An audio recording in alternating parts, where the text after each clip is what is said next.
Avant que votre corps ne crie, il murmure. Et la plupart des gens n'entendent jamais ce murmure. Ils ont trop à faire. Ils sont trop préoccupés.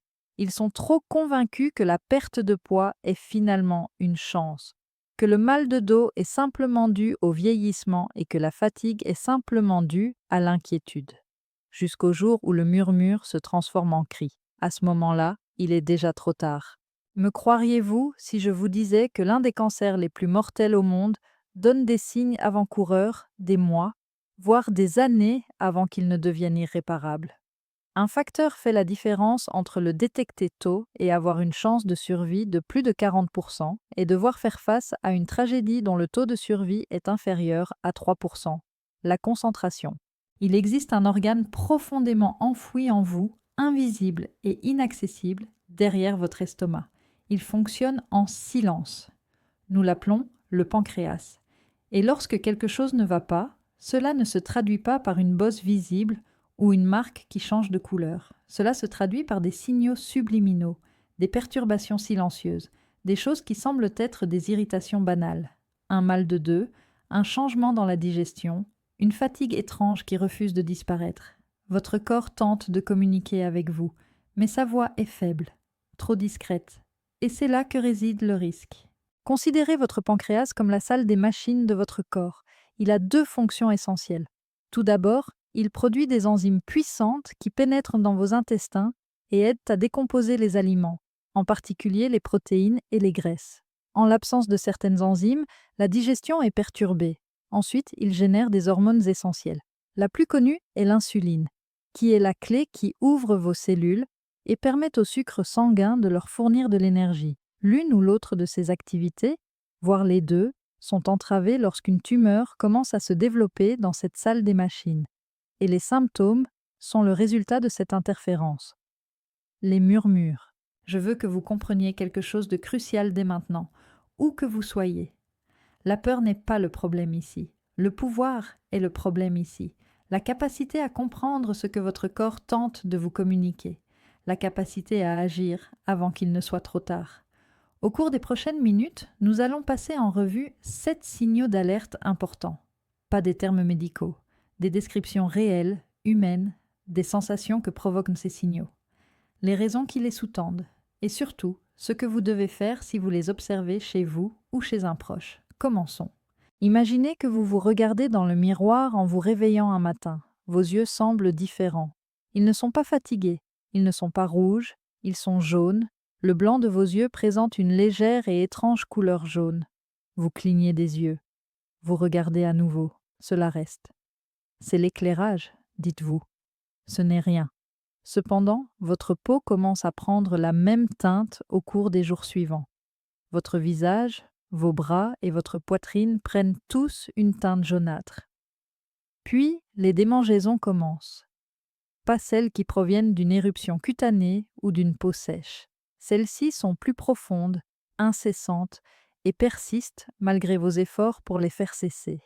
Il s'agit de jaunisse. De plus, c'est l'un des signes avant-coureurs les plus évidents que votre pancréas peut donner. Un homme nommé Robert était présent. Il avait 62 ans. Il était comptable. C'était un homme routinier. Un soir, alors que sa femme lui parlait à table, elle lui dit « Tes yeux ont l'air étranges, ils sont jaunes. » Robert balaya cette remarque d'une plaisanterie. Au travail, il mit cela sur le compte de l'écran d'ordinateur ou des néons de son bureau. Mais la teinte jaune s'intensifia. Puis les démangeaisons commencèrent. C'était frustrant. Il avait du mal à s'endormir. Il était incapable de se concentrer. Il se frottait la peau jusqu'à la faire saigner. C'est à ce moment-là qu'il a finalement décidé de consulter. Voici ce qui se passait dans le corps de Robert. La bile, une substance jaune verdâtre qui aide à la digestion des graisses, est produite par le foie. Elle passe directement par la tête du pancréas via un tube fin appelé canal biliaire. Imaginez le pancréas comme la paroi que traverse le canal et le canal lui-même comme un tuyau étroit. Ce conduit se rétrécit et se bloque lorsqu'une tumeur se développe dans la tête du pancréas. La bile s'accumule car elle ne peut pas passer dans les intestins. Elle déborde dans le sang. De plus, le jaunissement de la peau et des yeux est causé par la bilirubine, un pigment présent dans la bile. Deux autres changements que vous pouvez observer s'expliquent marqués par cette obstruction. Votre urine devient noire. Elle est presque brune, comme du brandy ou du thé fort. Cela est dû au fait que vos reins fournissent un effort supplémentaire pour éliminer l'excès de bilirubine. Vos selles deviennent également pâles, de la couleur de l'argile, presque blanches. Cela s'explique par le fait que vos intestins ne reçoivent plus la bilirubine qui donne généralement aux selles leur teinte brune. Les démangeaisons? Les sels biliaires s'accumulent dans votre peau et irritent les terminaisons nerveuses situées en dessous, ce qui en est la cause. La jaunisse est un signal d'alarme, oui, elle peut être causée par divers facteurs. Des calculs biliaires, une hépatite, mais voici la règle à suivre. Ne négligez jamais, au grand jamais, une peau ou des yeux jaunes. N'ignorez jamais des démangeaisons persistantes. Contactez immédiatement votre médecin si vous remarquez le moindre signe de jaunissement. N'attendez pas que cela disparaisse. Ce symptôme peut permettre un diagnostic précoce. Et l'important est d'agir rapidement. Abordons maintenant un sujet qui semble prometteur au premier abord. Vous perdez du poids lorsque vous montez sur la balance. Vous n'avez fait aucun effort. Vous n'avez pas suivi de régime. Vous n'avez pas commencé à courir. Le poids a simplement disparu. Vous pouvez même vous sentir un peu heureux au début. Cependant, la balance continue de descendre. Vos vêtements sont trop larges. Les trous de votre ceinture doivent être remplacés. Les gens commencent à s'enquérir de votre santé. Et vous savez au fond de vous que quelque chose ne va pas. La perte de poids involontaire est l'un des symptômes les plus courants et les plus trompeurs. Une femme du nom de Martha était là. Elle avait 68 ans, une grand-mère passionnée de cuisine. Elle avait toujours eu bon appétit, mais sans faire d'efforts, elle a perdu 20 livres en quelques mois. Son pantalon ne tenait plus sur ses hanches. Elle ignorait les commentaires incessants de sa famille qui lui disaient « Maman, tu es trop maigre !»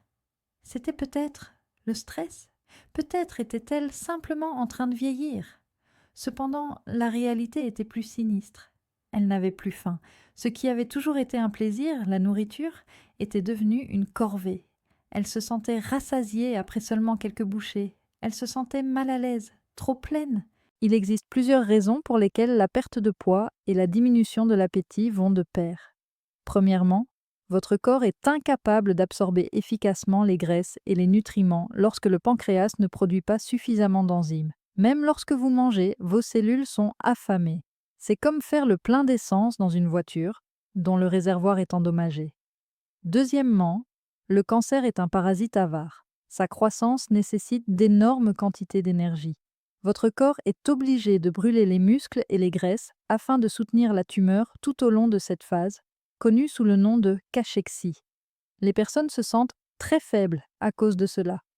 Troisièmement, l'irritation de l'estomac rend l'alimentation très inconfortable et le cancer libère des hormones qui indiquent à votre cerveau que vous n'avez pas faim. Il est assez simple de trouver des raisons de perdre du poids. Le stress, le vieillissement, l'augmentation du niveau d'activité. Cependant, votre corps vous crie dessus si vous perdez du poids sans le vouloir, si manger ne vous fait plus envie ou si vous vous sentez rassasié après seulement quelques bouchées. Pesez-vous une fois par semaine. N'essayez pas de justifier une tendance à la baisse si vous ne prenez aucune mesure pour la changer. Consultez votre médecin. Exprimez-vous clairement. Je ne sais pas pourquoi je perds du poids. Perdre du poids sans raison apparente n'est jamais naturel. Parlons maintenant de la douleur. Pas celle qui vous plie en deux avec son côté aigu et perçant. Cette agonie n'est pas comme les autres. Elle est ennuyeuse, endurante, une douleur intense qui irradie directement dans votre dos ou qui se loge au creux de votre estomac. Elle n'est pas sporadique, elle est toujours présente, une forte pression, une ceinture serrée autour de votre taille. Un homme nommé Michael était présent. Il avait 55 ans. Il travaillait dans le bâtiment. Il souffrait de douleurs dorsales persistantes depuis des mois. Il a consulté un chiropracteur, un kinésithérapeute. C'était dû à son travail, lui ont-ils dit, à son âge, à l'usure. Malgré les médicaments, la douleur persistait. Puis il a remarqué une chose étrange. Après avoir mangé, la douleur s'intensifiait. Et la nuit, lorsqu'il s'allongeait sur le dos, elle devenait insupportable. Dormir était devenu un supplice. Se pencher en avant était le seul moyen de soulager la douleur. Voici pourquoi. Votre colonne vertébrale et votre système nerveux sont directement adjacents au pancréas.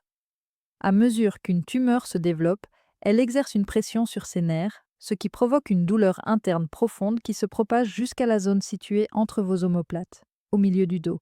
Ce n'est pas une élongation musculaire qui en est la cause. Une hernie discale n'en est pas la cause. La cause est la pression interne. Après avoir mangé, le pancréas s'active pour digérer les aliments et tout mouvement ou activité à cet endroit exacerbe la douleur. Et se pencher en avant, c'est une question de mécanique élémentaire. Vous relâchez une partie de cette pression et créez un peu plus d'espace. Il est dangereux de rejeter la faute sur l'arthrite, un matelas de mauvaise qualité, le stress, une indigestion. La liste est infinie. Cependant, vous décrivez un schéma familier si vous ressentez une douleur sourde et persistante dans le dos ou l'abdomen qui s'atténue lorsque vous vous penchez en avant et s'aggrave après les repas ou lorsque vous vous allongez. Évitez de prendre des antiacides et de vous faire masser pendant des mois. Il est temps de se pencher sur la question si la douleur persiste depuis plus de quelques semaines. Consultez votre médecin. Décrivez-lui exactement ce que vous ressentez et quand cela se produit. Les messages de douleur envoyés par votre corps ne sont jamais aléatoires. Nous arrivons maintenant à un sujet dont personne ne veut parler, ce qui se passe aux toilettes. Cependant, la santé de votre pancréas peut être déduite de vos selles. Vous ignorez peut-être un avertissement sérieux si vous ignorez ce que vous voyez là. La constipation est un effet secondaire courant du cancer. Cependant, la diarrhée est souvent l'un des premiers symptômes du cancer du pancréas. Ce n'est pas une diarrhée classique. Ce n'est pas la même chose. Vos selles sont pâles, volumineuses, huileuses. Elles flottent. Elles ont également une odeur inhabituellement désagréable. Vous le savez quand vous le sentez, mais c'est difficile à expliquer. Une femme du nom de Laura était présente. Elle avait 59 ans, régulière comme une horloge. Soudainement, elle a commencé à souffrir de diarrhée. Ses selles avaient cependant un aspect étrange, pâle, presque de la couleur de l'argile. Il donnait à l'eau un aspect gras et brillant. Et il sentait très mauvais. Elle pensait que cela venait de quelque chose qu'elle avait mangé. Elle a essayé de supprimer certains aliments de son alimentation. Rien n'y faisait. Il s'agit de stéatorée, des selles grasses. Cela se produit lorsque la quantité d'enzymes digestives libérées par votre pancréas est insuffisante. Les graisses de vos aliments traversent votre corps sans être digérées. La diarrhée est provoquée par les graisses non digérées qui attirent l'eau dans vos intestins. Comme les graisses sont moins épaisses que l'eau, elles font flotter les selles. Celles-ci deviennent alors pâles. De plus, l'odeur nauséabonde est causée par les micro-organismes présents dans votre estomac qui digèrent ces graisses. La stéatorée est un indicateur très particulier qui montre que vous n'absorbez pas efficacement les lipides. De plus, elle joue un rôle important dans la perte de poids dont nous avons parlé précédemment. Votre corps est affamé, même lorsque vous mangez. Cela peut facilement être confondu avec une intolérance alimentaire ou un syndrome du côlon irritable. Cependant, ne normalisez pas cela si vous souffrez de diarrhée persistante et que vos selles sont pâles, flottent, semblent grasses ou ont une odeur anormalement désagréable. Ce n'est pas votre digestion, ne vous le dites pas. C'est un symptôme évident que votre pancréas ne fonctionne pas correctement. Observez ce que votre corps élimine. Il vous raconte une histoire, quelque chose qui ne semble avoir aucun rapport avec cela. Vous avez plus de 50 ans, vous avez toujours été en bonne santé, en forme. Puis votre médecin vous informe que votre glycémie est élevée lors d'une visite de routine. Vous êtes atteint de diabète. Vous ne comprenez pas. Ce profil ne vous correspond pas. Vous n'avez pas de surpoids. Vous faites de l'exercice. Il n'y a pas d'antécédents familiaux. Puis, tout à coup, vous avez un taux de glycémie élevé qui est presque impossible à gérer. Un homme s'appelait David. Il avait 65 ans. Il était mince et en bonne forme physique. Son taux de glycémie était assez élevé lors de son examen annuel. Ils ont déclaré qu'il s'agissait d'un diabète de type 2. David, cependant, était incapable de l'interpréter. Malgré un régime alimentaire rigoureux et les médicaments prescrits par son médecin, son taux de glycémie continuait à fluctuer. 8 mois plus tard, il a commencé à souffrir de maux d'estomac. C'est à ce moment-là qu'ils ont découvert la tumeur maligne. Ce n'était pas un hasard si David souffrait de diabète. C'était le premier signe. Le lien est ici. L'hormone qui régule la glycémie, l'insuline, est produite par votre pancréas. Les cellules qui produisent l'insuline peuvent être détruites si une tumeur se développe dans le pancréas. Cela peut également entraîner une résistance à l'insuline dans votre corps. Dans les deux cas, le sucre n'entre pas dans vos cellules, où il serait nécessaire pour produire de l'énergie, mais reste dans votre circulation sanguine. Une personne de plus de 50 ans atteinte d'un diabète nouvellement diagnostiqué doit être prise au sérieux, en particulier si elle perd du poids au lieu d'en prendre. Selon des études, une personne de plus de 50 ans qui reçoit un nouveau diagnostic de diabète a un risque 8 fois plus élevé de développer un cancer du pancréas au cours de la première année. Le diabète de type 3C est un autre nom pour cette affection. Demandez à votre médecin si vous avez plus de 50 ans et que vous avez récemment reçu un diagnostic de diabète, en particulier si vous ne présentez pas les facteurs de risque habituels tels que l'obésité ou l'inactivité physique. Cela pourrait-il être dû à un problème au niveau de mon pancréas? De plus, ne supposez pas que votre diabète s'aggrave simplement si vous le contrôlez actuellement et qu'il devient soudainement ingérable sans raison apparente. Cela pourrait être un signal de votre pancréas. La glycémie a une histoire. Vérifiez que quelqu'un y prête attention. Parlons des nausées. Elles sont si faciles à ignorer car elles peuvent avoir 1000 causes différentes. Cependant, il existe un type spécifique de nausées associé au cancer du pancréas. Il ne s'agit pas d'une intoxication alimentaire qui provoque des vomissements violents. Il s'agit d'une légère nausée qui ne s'arrête jamais, un estomac agité qui ne semble jamais se calmer. Après avoir mangé, cela empire souvent, ce qui vous pousse à éviter complètement la nourriture. Elena était l'une de ces femmes. Elle avait 64 ans. Elle avait mal au ventre depuis des semaines. Elle n'était presque jamais vraiment malade, mais toujours sur le point de vomir. Elle disait « Mon estomac ne va pas bien ». Manger, en particulier des aliments gras ou riches en matières grasses, aggravait les choses. Elle a commencé à survivre grâce au thé et aux crackers. Cette nausée est causée par 2 facteurs. Le premier est la compression. Le passage normal des aliments peut être obstrué par la tumeur qui appuie sur l'estomac ou les intestins. Les aliments restent bloqués. Ils fermentent. Vous tombez malade. Le deuxième facteur est le trouble digestif général. Tout votre système digestif est perturbé par l'absence de bile et d'enzymes, et votre cerveau interprète cette perturbation comme une nausée. C'est la principale différence. Ce problème n'est pas présent toute la journée, il est chronique. Des semaines ou des mois s'écoulent pendant cette période. De plus, il coexiste fréquemment avec d'autres symptômes de cette liste. Si les antiacides ne vous soulagent pas et que vous évitez de manger parce que vous savez que cela vous rendra malade, il est temps de comprendre pourquoi. Parlez-en franchement à votre médecin. C'est un processus continu. Cela affecte ma vie et c'est permanent. Il est justifié d'examiner les nausées persistantes. Parlons maintenant de l'épuisement. Tout le monde se fatigue. Cependant, la fatigue liée au cancer est différente.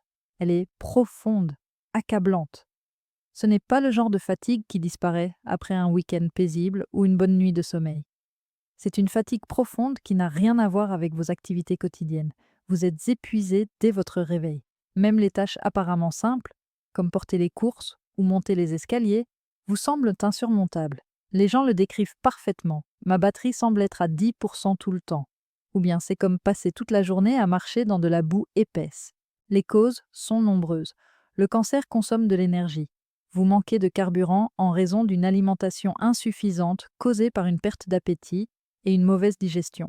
L'anémie due à la tumeur peut entraîner une diminution de l'apport en oxygène à votre cerveau et vos muscles. Le sommeil est perturbé par des douleurs chroniques. De plus, une inflammation persistante vous épuise. La normaliser est une grave erreur. Je vieillis, tout simplement. Le stress en est la cause. C'est la vie. Voici un test cependant. Pensez à votre niveau d'énergie il y a 6 mois. Comparez-le à celui d'aujourd'hui. Le changement est-il soudain et inexplicable? Si la réponse est oui, soyez vigilant, surtout si d'autres symptômes accompagnent ce changement. Votre corps vous alerte sur le fait que ses réserves s'épuisent. Votre corps demande de l'aide en raison de la fatigue. Enfin, abordons un sujet qui ne semble pas lié au pancréas. Un jour, vous découvrez que l'une de vos jambes est enflée alors que vous n'avez pas subi de blessure. Vous ressentez une sensation de constriction au niveau de la cuisse ou de la jambe. Au toucher, elle est chaude, rouge. De plus, vous ressentez une douleur semblable à une crampe intense qui ne disparaît pas. Ce sont les symptômes typiques d'une thrombose veineuse profonde, le terme médical pour désigner un caillot sanguin dans la jambe. Votre sang est plus susceptible de coaguler si vous avez un cancer, en particulier un cancer du pancréas. Le risque réel est qu'un fragment de ce caillot se détache et se déplace vers vos poumons, où il pourrait provoquer une embolie pulmonaire, une urgence qui peut être mortelle. Il faut s'alarmer lorsqu'un caillot sanguin apparaît soudainement chez un adulte qui ne présente aucun facteur de risque évident, tel qu'une intervention chirurgicale récente ou un alitement. Le syndrome de Trousseau est une affection dans laquelle un caillot peut parfois être le premier signe d'une tumeur maligne cachée. L'une des tumeurs qui y est le plus étroitement associée est le cancer du pancréas. Consultez immédiatement un médecin si une jambe est enflée, douloureuse, chaude ou rouge. N'attendez pas. De plus, vous ou votre médecin devez vous renseigner si vous avez reçu un diagnostic de caillot pour lequel il n'existe aucune explication connue. Est-ce le signe d'un problème plus grave? Si vous ignorez un caillot dans votre jambe, vous risquez de passer à côté du premier signe avant-coureur d'une affection beaucoup plus grave. Vous avez entendu les murmures? Les yeux sont dorés.